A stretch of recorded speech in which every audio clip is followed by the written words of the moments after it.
I'm Audrey Mitchell, 32, and I built my real estate tech company from scratch, while my family runs Mitchell Real Estate Group. Last month, I arrived at my parents' mansion for our annual family business meeting, excited to share my company's growth. Instead of the conference room, my mother directed me to sit in the kitchen. As I swallowed my humiliation, watching executives file past to the real meeting, my phone buzzed. It was Megan, my assistant, with news that would transform everything. Before I continue with what happened next, let me know where you're watching from and hit subscribe if you've ever been underestimated by the people who should believe in you the most. The Mitchell family name carries weight in Boston's real estate circles. My father, Brian Mitchell, started selling commercial properties in his 20s with nothing but determination and my mother Karen's unwavering support. By the time I was born, they had already established Mitchell Real Estate Group as a formidable presence in New England's commercial property market. Growing up, our family dinners regularly transformed into business discussions. My father would spread papers across the dining table while my mother kept meticulous notes. My older brother Jason, now 38, absorbed every word, groomed since childhood to take over the family legacy. My younger brother Tyler, 28, despite his more relaxed approach to business, was also given significant responsibilities at the company straight out of college. I was different. While I shared the Mitchell business acumen, I saw beyond traditional real estate. During college, I became fascinated with how technology could revolutionize property transactions. My vision was clear: create a platform that streamlined the entire process, from virtual viewings to digital closings. The internet is just a fad in real estate, my father declared when I pitched my idea during my senior year. People will always want the personal touch when making the biggest purchase of their lives. Despite graduating with honors from Wharton with dual degrees in real estate and information systems, my family treated my ambitions as a cute hobby. Jason called my ideas Silicon Valley pipe dreams, while my mother gently suggested I focus on more practical aspects of the business. Only my grandfather Harold, who had stepped back from active management, showed genuine interest. During private conversations on his porch, he would ask thoughtful questions about my digital platform concepts. "The business needs new blood and new ideas," he told me once, keeping his voice low as if sharing a secret. "But your father has always been resistant to change. That's both his strength and his weakness." With my family unwilling to invest in my vision, I took the unconventional path. I declined the cushy executive position at Mitchell Real Estate and instead worked 3 jobs to save startup capital. I rented a tiny apartment, converted half of it into an office, and launched Mitchell Tech Real Estate with my savings and a small business loan. The first 2 years were brutal. I worked 18-hour days, survived on ramen noodles, and faced constant rejection from investors who couldn't see past my youth and gender. Meanwhile, at every family gathering, I endured subtle digs about my little website experiment and questions about when I would join the real business. The turning point came when I developed a proprietary algorithm that could predict property value trends with remarkable accuracy. Suddenly, investors were interested. My platform began gaining traction with younger homebuyers who preferred virtual tours and digital transactions. Still, my family remained unimpressed. At last year's family business meeting, I proudly shared that Mitchell Tech had facilitated over $50 million in transactions. "That's nice, dear," my mother said with a patronizing smile. Jason closed a $100 million commercial deal last week. What they didn't acknowledge was that Jason had a 40-person team and the full resources of a decades-old company behind him. I had built my success with a team of 12 dedicated employees, led by my assistant Megan Thompson. Megan joined me when my company was nothing but a laptop and a dream. A finance graduate with a sharp mind and unfailing loyalty, she turned down lucrative offers from established firms to take a chance on my vision. "I'd rather build something meaningful than maintain something conventional," she told me during her interview. She became not just my assistant, but my strategic partner and friend. Despite my company's growing success, reaching $200 million in transactions by our 4th year, the pattern continued at family gatherings.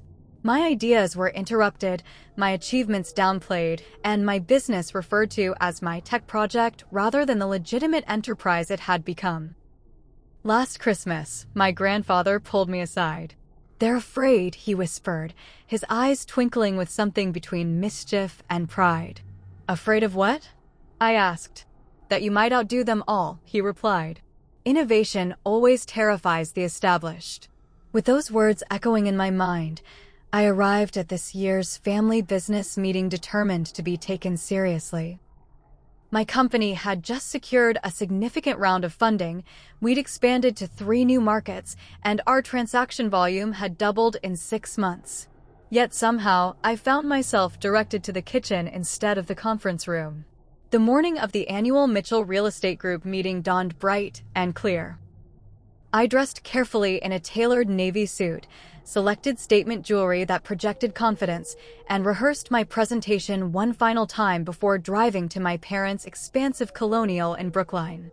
The property always impressed visitors: 5 acres of manicured grounds, a circular driveway leading to a columned entrance, and 6,000 square feet of old money elegance.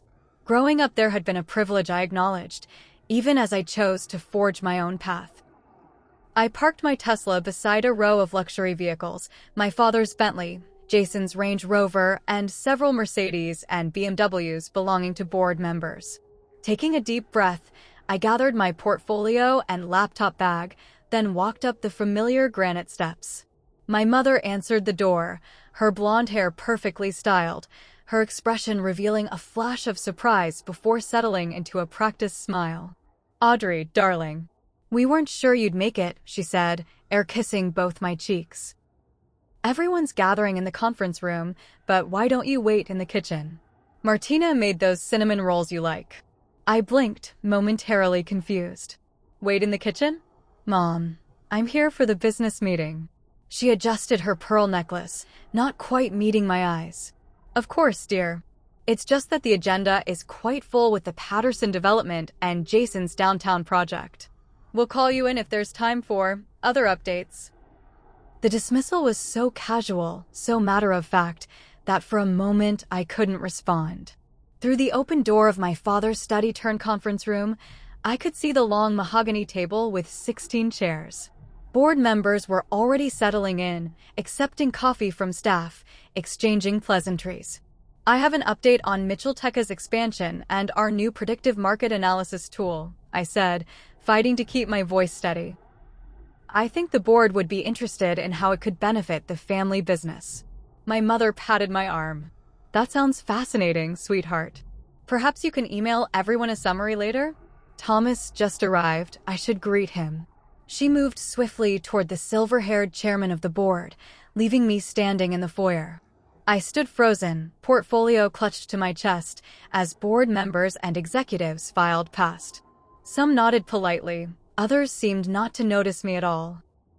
My brother Jason strode by with 2 senior VPs, deep in conversation about capital allocations. "Jason," I called, stepping forward. He glanced over, continuing to walk. "Hey sis, grab me a coffee if you're headed to the kitchen, would you? Black, 2 sugars." Before I could respond, they disappeared into the conference room. I remained in the foyer, torn between making a scene and swallowing my pride. A confrontation would only reinforce their perception of me as emotional and unprofessional. Yet accepting this treatment felt like betraying everything I'd worked for. Martina, our family's housekeeper of 20 years, appeared beside me.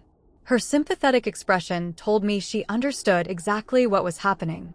"I set up the breakfast in the kitchen, Miss Audrey," she said quietly. "There's a nice spot by the window where you can work." I thanked her, fighting back tears of frustration as memories flooded back, my father interrupting my college graduation dinner to take a business call. Jason presenting my market analysis research as his own at a family function. My mother suggesting I handle the social media things because I was good with computer gadgets.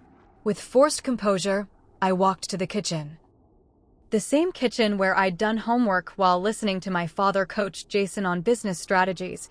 The same kitchen where my ideas had been relegated to dinner conversation rather than boardroom material.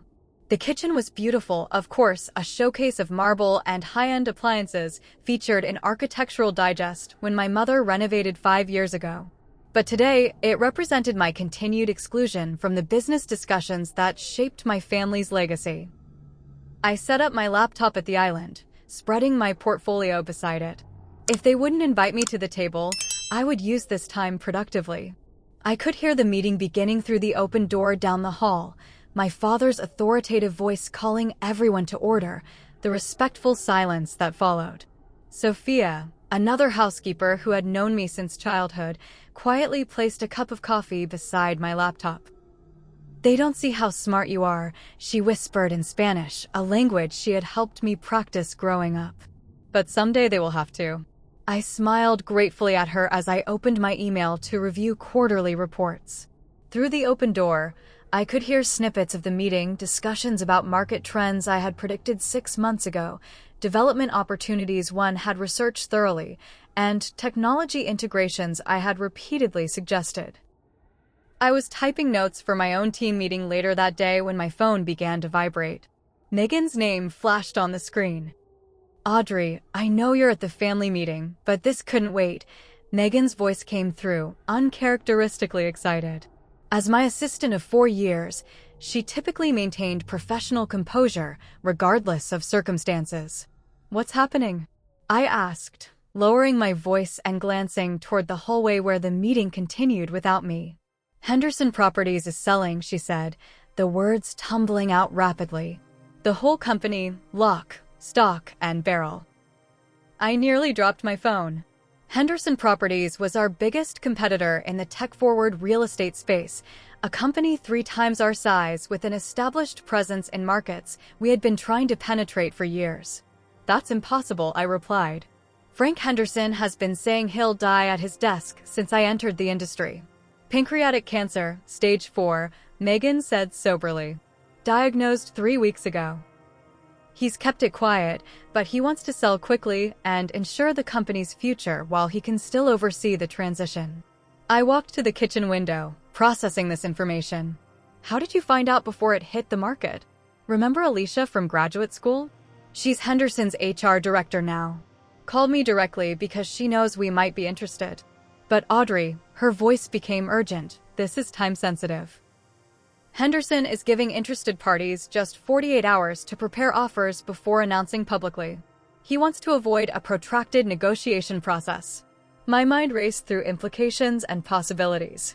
Henderson Properties had pioneered virtual reality home tours and had an impressive portfolio of exclusive listings.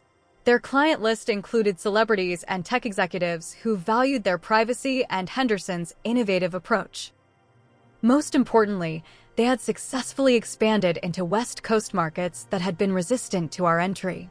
"Send me their financial summary," I said, returning to my laptop. "Already in your inbox," Megan replied efficiently. "I've also contacted our legal team to prepare for due diligence if you want to pursue this." I opened the documents, scanning quickly through revenue figures, asset valuations, and market share statistics. Despite my location in my parents' kitchen rather than a proper office, my focus narrowed to the opportunity before me. The numbers were compelling. Henderson's technology infrastructure complemented ours, their market presence filled our gaps, and their client base represented exactly the demographic we had been targeting. Most significantly, acquiring Henderson would instantly make Mitchell Tech larger than my family's traditional real estate business. A fact that registered with both professional satisfaction and complex emotional weight. "What's the asking price?" I asked, though I could see it in the documents. $80 million, Megan confirmed. But Alicia hinted Frank might accept 70 if the buyer commits to retaining key staff and maintaining the company's innovative approach. I did rapid mental calculations. My company had recently closed a funding round of $30 million. We had cash reserves of $15 million. We would need additional financing, but with Henderson's assets and revenue stream, securing it was feasible. "Megan, I need you to move quickly," I said, decision crystallizing. "Contact Lewis and Chin at Venture Partners to discuss financing options. Have our legal team begin drafting preliminary acquisition documents." Schedule a leadership team meeting for 5 p.m. today. What about your family? Megan asked cautiously. Would Mitchell Real Estate Group want to partner on this? It would reduce your financing needs. The question gave me pause. From the conference room down the hall, I could hear my father's voice explaining why traditional real estate would always outperform gimmicky tech platforms. The same platforms that had revolutionized the industry and that Henderson had leveraged brilliantly. Let's develop our strategy first, I decided. I'll discuss it with them today, but I want our approach clear before involving them. Got it, Megan replied. I'll have everything ready by 5. And Audrey? This could be transformative for us. After hanging up, I stared at Henderson's financials on my screen. This acquisition would not just grow my company, it would legitimize everything I had been working toward. It would prove that my vision of technology-forward real estate wasn't just viable, but represented the future of the industry. I closed the financial documents and opened a blank document to outline acquisition strategy points. My hands trembled slightly, not from fear, but from the magnitude of the opportunity and the decision before me. From the conference room, I heard laughter following one of Jason's comments. The sound crystallized my resolve. It was time to enter the meeting, not as the daughter relegated to the kitchen, but as the CEO pursuing an industry-changing acquisition. I gathered my materials, straightened my jacket, and walked purposefully toward the conference room. Whether they were ready or not, the Mitchell family business discussion was about to change dramatically. I paused at the conference room doorway, taking in the scene. 14 people sat around the mahogany table my grandfather had purchased when the company first became profitable. My father occupied the head chair, with Jason to his right and Tyler to his left. Board members and executives filled the remaining seats, with notebooks and tablets open before them. My father was mid-sentence when he noticed me. Audrey, he said, his tone suggesting both surprise and mild irritation. Did you need something? All heads turned toward me. I recognized practiced expressions of polite interest that didn't reach their eyes. These were people who had watched me grow up, who had patted my head at company picnics, and who now viewed me as an interruption rather than a colleague. I'd like to join the meeting, I said simply, maintaining eye contact with my father. An uncomfortable silence followed. My mother, seated near the far end of the table, gave a tight smile. Darling, we're in the middle of discussing the Patterson development. Perhaps you could, I understand, I interrupted, something I rarely did with my mother. But I have relevant information to contribute. As a Mitchell and as the CEO of a successful real estate technology company. My father cleared his throat. We're following a specific agenda, Audrey. If you'd submitted your items beforehand, I cut in, pulling up the email on my phone. 3 weeks ago. I received no response. Another awkward silence descended. Thomas Wellington, the board chairman and my father's longtime friend, attempted diplomacy. Perhaps we could take a 5-minute break? Allow Audrey to settle in. My father looked like he wanted to object, but nodded stiffly. As board members stepped out for coffee refills, my father approached me. This is inappropriate, he said in a low voice. These are serious business discussions, not a forum for promoting your little website. The dismissive characterization of my multi-million-dollar company as a little website ignited something inside me. My little website facilitated over 400 million in transactions last year, I replied evenly. And I'm here because I have insights that could benefit Mitchell Real Estate Group if you'd listen. Jason joined us, coffee in hand. Look, sis, we appreciate your enthusiasm. But there's a reason we have an organizational structure. You can't just walk in and expect to understand the complexities of what we're discussing. His condescending tone was familiar, the same one he'd used when explaining why I couldn't join the boys playing business in the treehouse at age 8. But we weren't children anymore, and I wasn't asking permission to play. I understand more than you think, I replied. For instance, I understand that the Patterson development is struggling because your virtual tours are subpar and your online presence is practically non-existent. Jason's expression hardened. That's not your conversion rate from virtual to in-person viewings is below industry standard, I continued. I know because 3 of your potential buyers came to us after being underwhelmed by your digital presentation. Board members were filtering back in, some catching snippets of our conversation. My mother approached, placing a gentle hand on my arm. "Audrey, dear, you know we value your perspective," she said softly. "But perhaps this isn't the time. You have your own path now. Shouldn't you be focusing on starting a family instead of worrying about our business matters?" The suggestion that I should prioritize marriage and children over professional achievement, something never directed at my brothers, was the match to the gasoline. "My path," I said, loud enough for everyone to hear, "includes running a company that's revolutionizing how real estate transactions occur. And today, that path might include acquiring Henderson Properties." The room fell silent. My father, who had been reviewing papers at the table, looked up sharply. "What did you say?" I took a deep breath. "Henderson Properties is for sale. Frank Henderson has pancreatic cancer and is selling quickly and quietly. I just received word and am preparing an offer." For the first time that day, I had everyone's complete attention. Jason's expression shifted from condescension to shock. My father's brow furrowed in disbelief. "That's impossible," my father said. "Frank would have called me directly. We've been competitors for 30 years. Traditional competitors," I clarified. "My company represents the direction he's taken in recent years. His team reached out to us first." Thomas Wellington leaned forward. "Audrey, if this information is accurate, it's significant. Henderson Properties is a major player." "I'm aware," I replied. "That's why I thought the family might want to discuss a collaborative approach. Mitchell Real Estate Group could partner with Mitchell Tech on the acquisition. We'd gain their technological infrastructure and West Coast presence. You'd expand your traditional portfolio." I pulled up the financial summary Megan had sent and projected it onto the conference room screen. "These are preliminary numbers. The asking price is $80 million, though there's flexibility for the right buyer." As board members murmured among themselves, examining the projected figures, I felt a momentary surge of hope.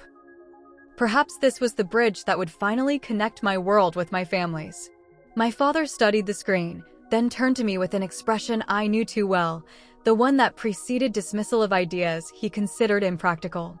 "This would be reckless," he declared. "Henderson has overextended into unproven markets and invested too heavily in virtual gimmicks.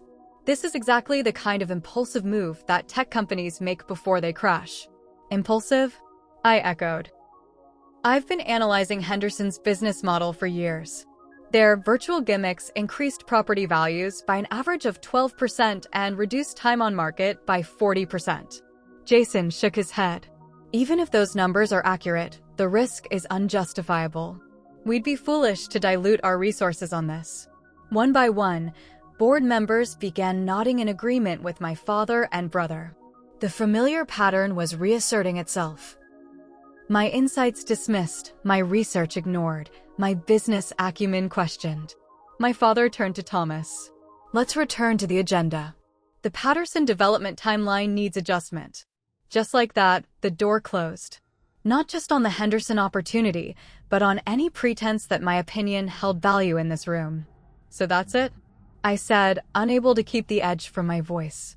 "You won't even consider the largest acquisition opportunity this family has ever encountered?" My father sighed heavily. "Audrey, either join the family business properly, learn from the ground up as your brothers did, or accept that these decisions aren't yours to make. You can't have it both ways." The ultimatum hung in the air. Join properly, meaning surrender my company, my vision, my independence, or remain excluded. I gathered my materials with deliberate calm. "Thank you for clarifying where we stand. I won't interrupt your meeting further." As I turned to leave, Tyler spoke for the first time. "Audrey, wait," but I was already walking out, my mind shifting from disappointment to determination. If my family wouldn't see the value in collaboration, I would pursue Henderson Properties independently. And when I succeeded, they would no longer have the luxury of dismissing me from the table.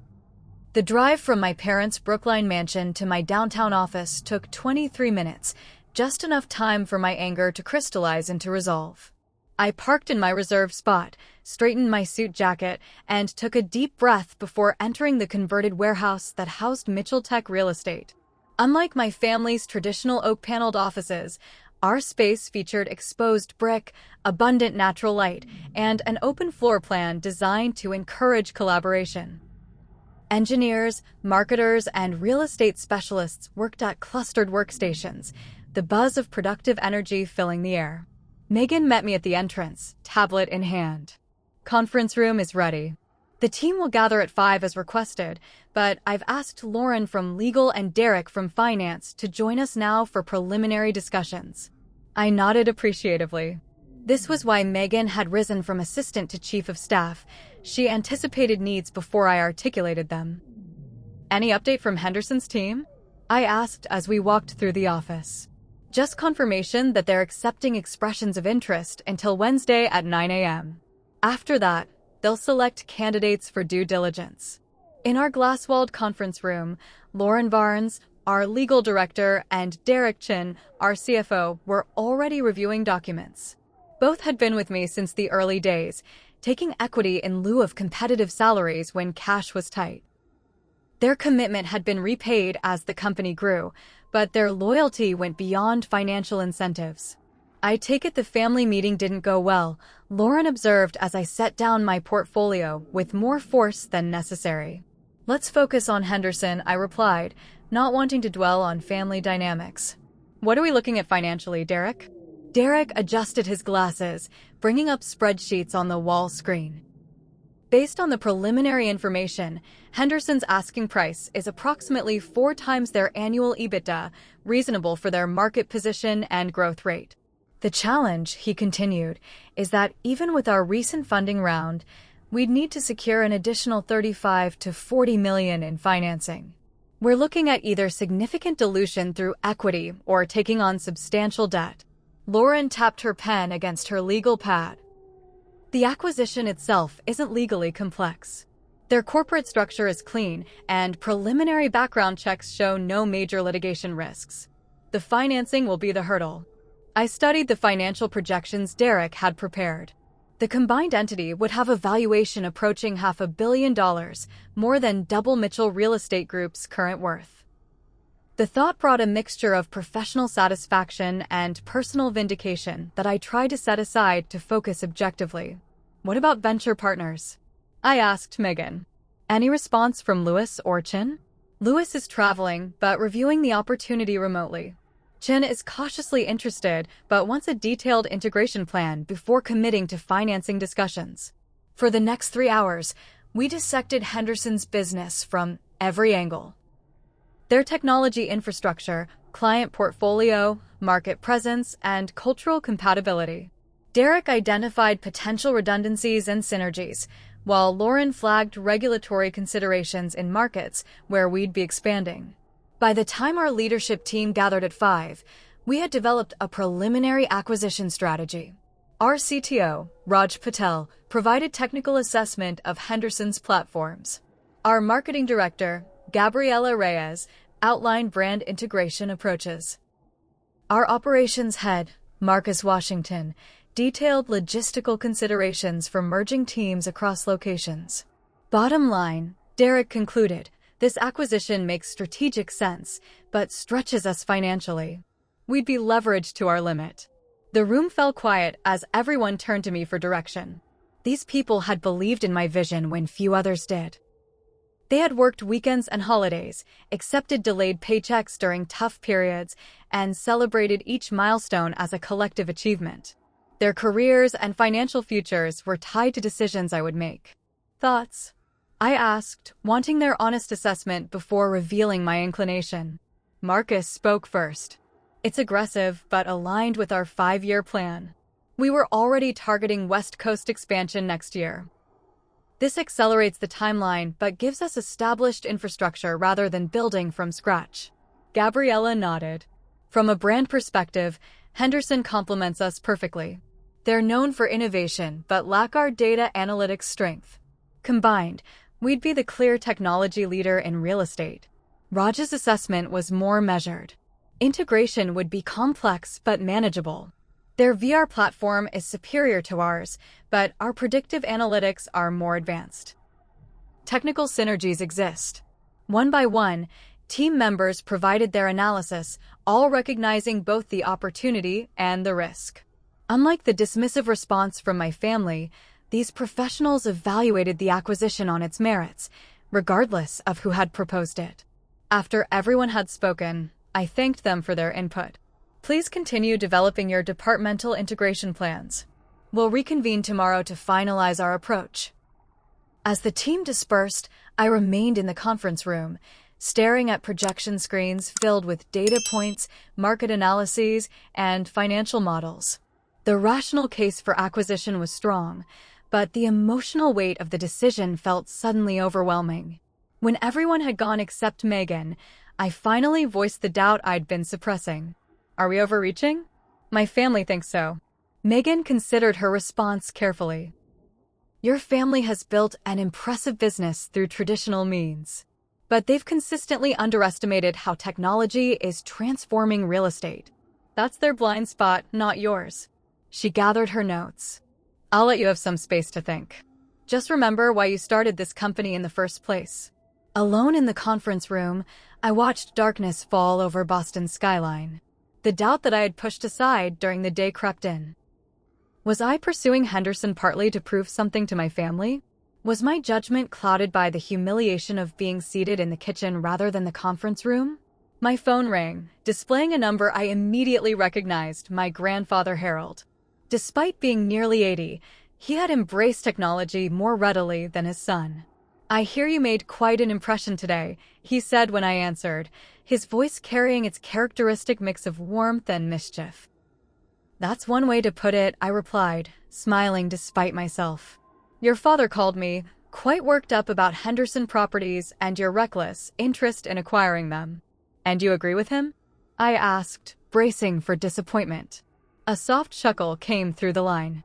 Audrey, I've watched you build something remarkable by seeing what others couldn't or wouldn't see. Your approach to real estate isn't just different, it's necessary for the industry's future. His words loosened something tight in my chest. The acquisition would be a stretch financially, I admitted. Every meaningful growth is a stretch, he replied. When your father and I expanded beyond residential into commercial properties, everyone said we were overreaching. Now it's the company's backbone. We talked for nearly an hour, not just about Henderson, but about vision, courage, and the future of real estate. By the time we hung up, my resolve had solidified. I texted Megan. Schedule investor meeting for tomorrow, 10 a.m. We're moving forward. Her reply came immediately, already on it. Materials being prepared. I spent the next several hours refining our acquisition presentation, focusing on the concrete benefits for investors rather than emotional appeals. When I finally left the office at midnight, my mind was clear. Whether my family approved or not, I would pursue this opportunity based on its merits and my conviction in our company's direction. Tomorrow would bring either the most significant milestone in Mitchell Tech's journey or a sobering lesson in overreach.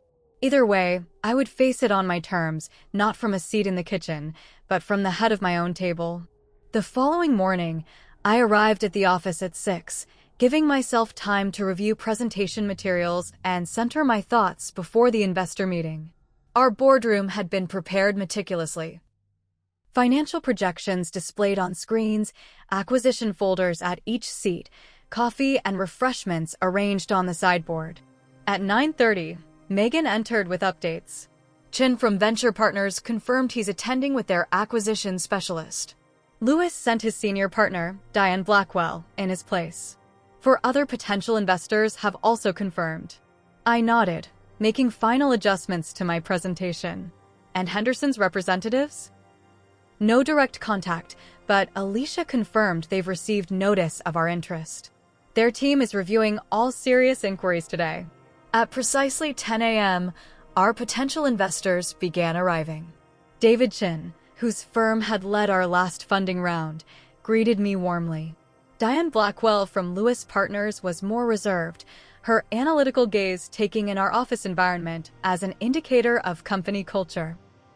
Representatives from Horizon Capital, Blue Ridge Investments, and 2 private equity firms completed the group, all established financial players with the capacity to support an acquisition of Henderson's magnitude.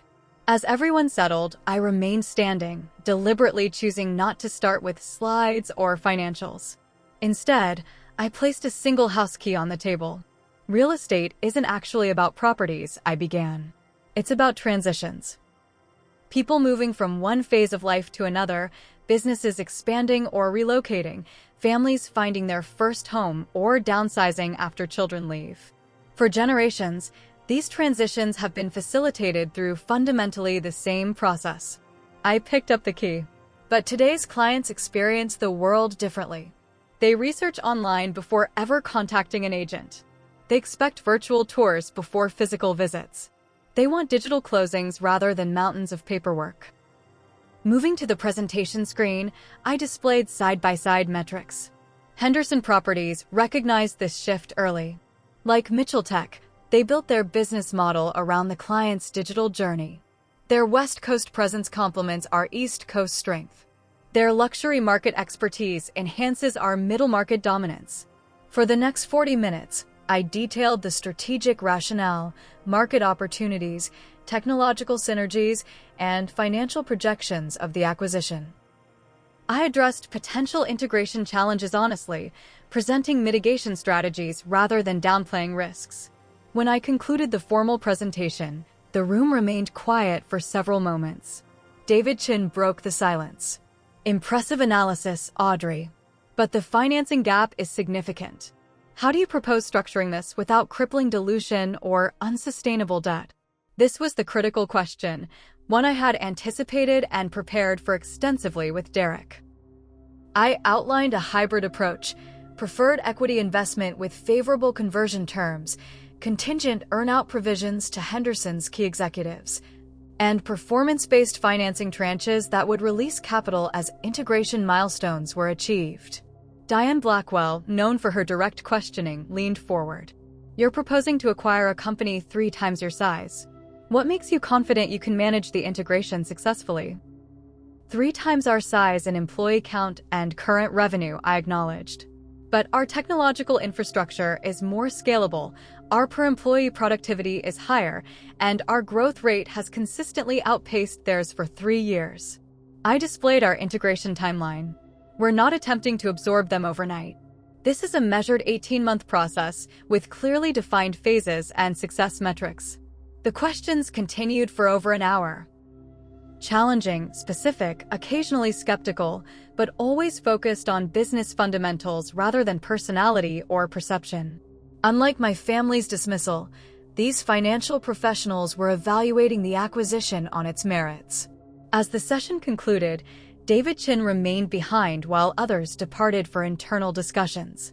This isn't a guaranteed yes, he cautioned. But it's a compelling case. We'll have an answer for you by end of day. Throughout the afternoon, Megan provided updates as investors responded. Horizon Capital declined, citing sector concentration concerns. Blue Ridge requested additional technical due diligence, but expressed preliminary interest. At 4:17 p.m., the critical email arrived from venture partners. David Chin and his team were prepared to lead the financing round, contingent on participation from at least one other institutional investor to distribute risk. By 5:45 p.m., Lewis Partners confirmed they would join the financing consortium, and one of the private equity firms indicated interest in a smaller participation. We have the financing, I told my leadership team, who had gathered anxiously in the conference room. Now we need to secure Henderson before they commit elsewhere. The next 24 hours passed in a blur of activity. Our legal team drafted formal acquisition documents. Finance structured the deal terms. Technical teams prepared integration roadmaps. By Wednesday morning, we had assembled a comprehensive offer for Henderson Properties. Frank Henderson had established a reputation for traditional business practices despite his company's innovative approach to real estate. Rather than submitting our offer electronically, I decided to present it in person at Henderson's San Francisco headquarters. You should be here for this, I told Megan as we boarded the flight. You've been essential to making it happen.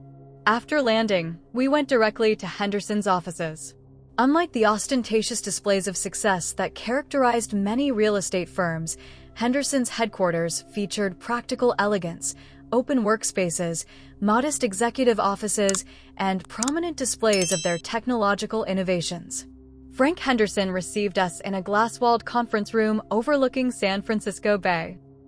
Despite his recent diagnosis, he maintained the commanding presence that had made him a legend in real estate circles. At 72, his silver hair and tailored suit projected the image of success, though I noticed the slight weight loss and pallor that hinted at his condition. "Mitchell," he said, shaking my hand firmly. "I've followed your company's progress. Impressive growth trajectory." "Thank you," I replied. "Your innovations have influenced our approach." He gestured for us to sit. "Let's dispense with prolonged negotiations. I have less time than I once did. You've submitted a comprehensive offer. My team has reviewed it alongside 7 others. My heart sank at learning we faced more competition than anticipated. 3 were immediately disqualified," he continued. 2 others failed to secure adequate financing. Of the remaining 3, yours presents the most compelling vision for Henderson's future." He slid a document across the table. His counteroffer. The price remained at $75 million, but with adjusted earnout structures and stronger commitments to retain key personnel. "These terms are non-negotiable," he stated. "Not because they're optimal for me financially, but because they protect what I've built and the people who helped build it." I reviewed the document carefully. The terms were aggressive but fair. More importantly, they aligned with our integration strategy and values. "We can work with these terms," I confirmed. Frank Henderson studied me for a moment. "Your family has a storied history in traditional real estate. Brian Mitchell is well respected, if somewhat resistant to change. Why aren't they part of this acquisition?" The question caught me off guard with its directness. "We have different visions for the future of real estate," I answered honestly. A knowing smile crossed his face. "Different visions." A diplomatic way of saying they don't fully appreciate what you've built. Before I could respond, he continued. "I chose your offer not just for the financials, but because you understand where this industry is heading. The Mitchell name will now be associated with both the past and future of real estate." That's a remarkable legacy. 2 hours later, we signed preliminary agreements. By the time Megan and I boarded our return flight to Boston, news of the acquisition had begun circulating in industry circles. My phone filled with congratulatory messages from team members, investors, and business associates. Notably absent were messages from my family. The following morning, the Wall Street Journal published an article about the acquisition, describing it as a significant shift in real estate technology consolidation and noting that Mitchell's upstart firm has outmaneuvered established players, including her family's traditional real estate business. As media coverage expanded throughout the day, my team celebrated the milestone that would transform our company's trajectory. Amidst the excitement, I maintained focus on the immense work ahead: integration planning, client communication strategies, and organizational restructuring. It wasn't until evening that my phone displayed an unexpected caller, my father. After a moment's hesitation, I answered. His voice carried an unfamiliar tone, something between respect and reconciliation. "Congratulations on the Henderson acquisition," he said formally. "It's impressive." "Thank you," I replied, unsure what else to add. After an awkward pause, he continued. "Perhaps we should discuss how this might create synergies between our companies." The irony wasn't lost on me. The same opportunity he had dismissed days earlier now warranted discussion after public validation. But rather than pointing this out, I simply said, I'd be open to that conversation.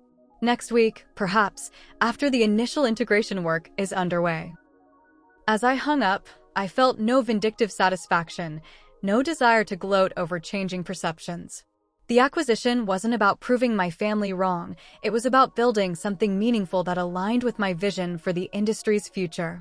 3 days after signing preliminary agreements with Frank Henderson, I stood before my expanded company at an all-hands meeting in our Boston headquarters, live-streamed to Henderson's offices across the country. "Today marks not an ending but a beginning," I told the combined teams. Together, we're creating the most innovative, client-focused real estate technology company in the market. The path forward involves challenges alongside opportunities, but I'm confident in what we'll build together.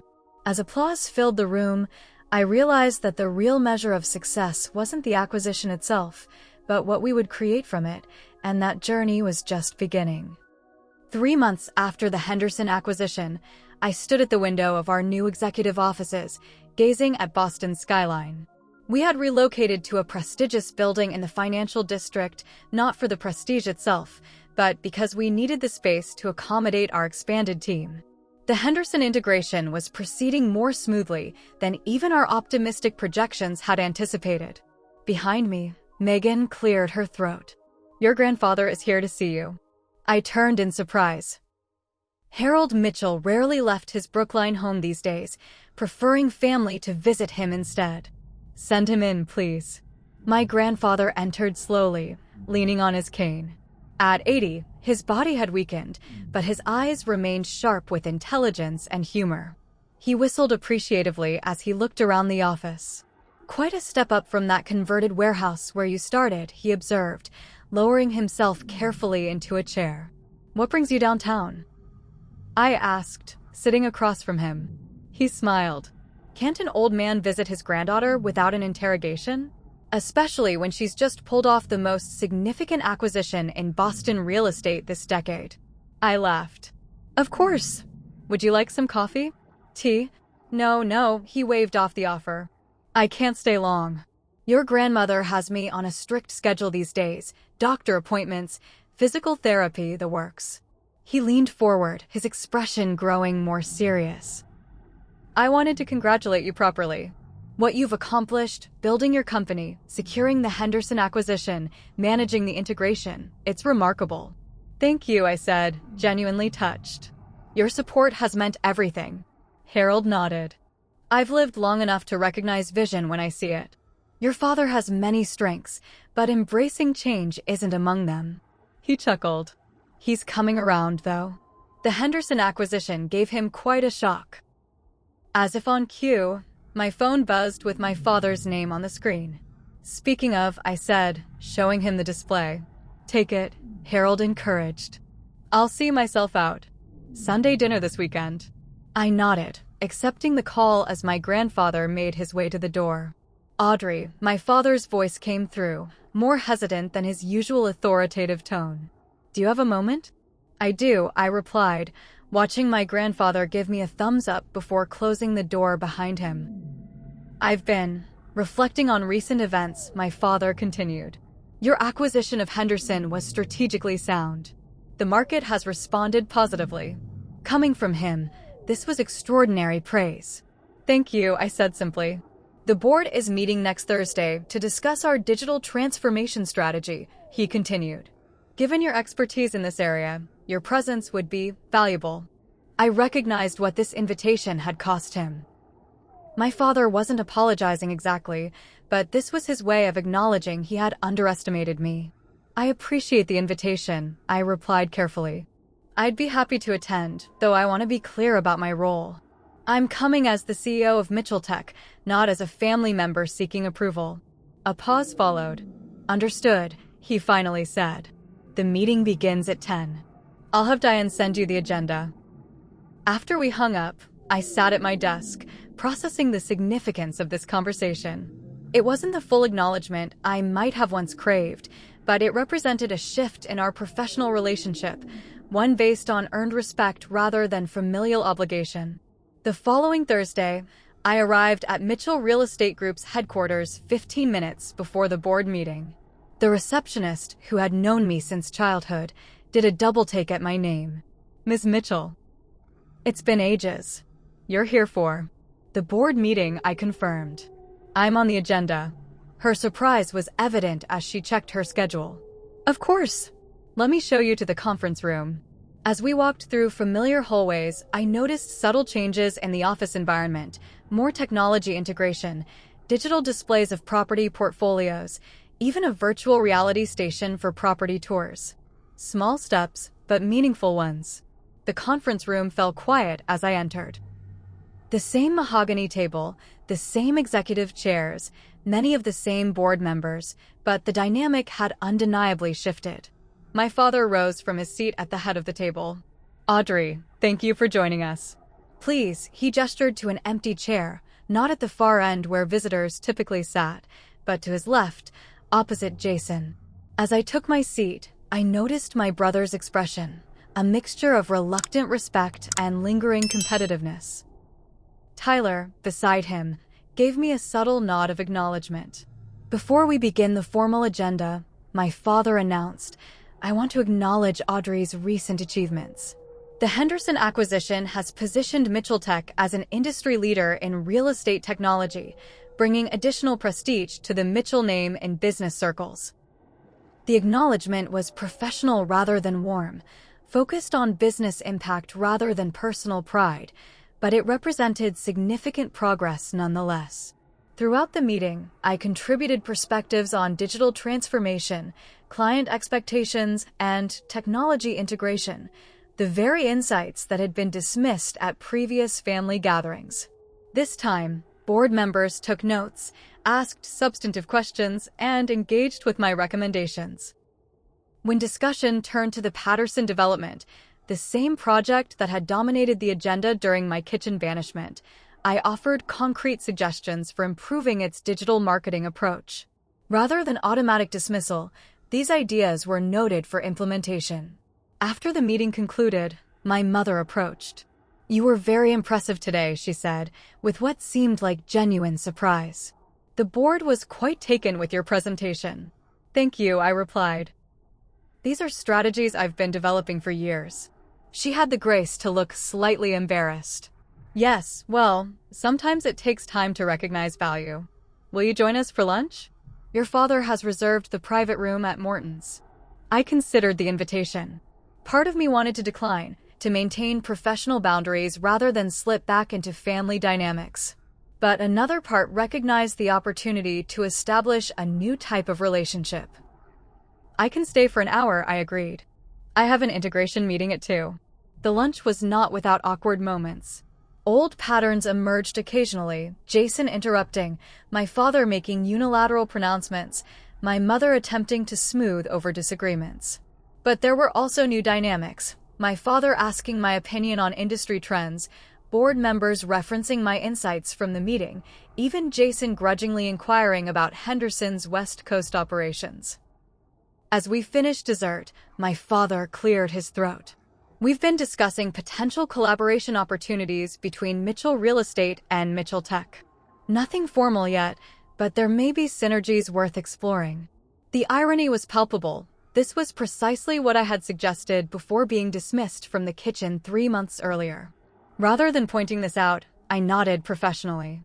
"I'm open to discussing possibilities that benefit both companies," I replied. "My team can prepare some preliminary ideas for consideration."